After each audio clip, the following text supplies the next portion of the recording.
ঈদের সকালে চীনা শহরে ভোট প্রচারে অধীর রঞ্জন চৌধুরী বাম কংগ্রেস নেতাকর্মীদের সাথে নিয়ে শহরের বিভিন্ন এলাকায় সারলেন প্রচার, করলেন জনসংযোগ।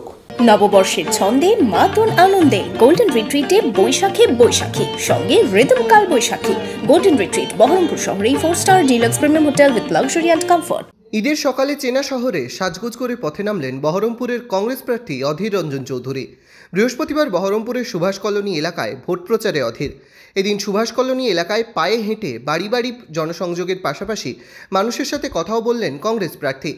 এদিন বাম কংগ্রেস নেতাকর্মীদের সাথে নিয়ে পায়ে হেঁটে শহরের মানুষের সঙ্গে তার জনসংযোগ আরও একবার ঝালিয়ে নিলেন। এদিন গোটা সুভাষ কলোনি প্রচারের পর বাসস্ট্যান্ড পর্যন্ত পদযাত্রায় অংশ নেন বহরমপুরের কংগ্রেস প্রার্থী অধীর রঞ্জন চৌধুরী।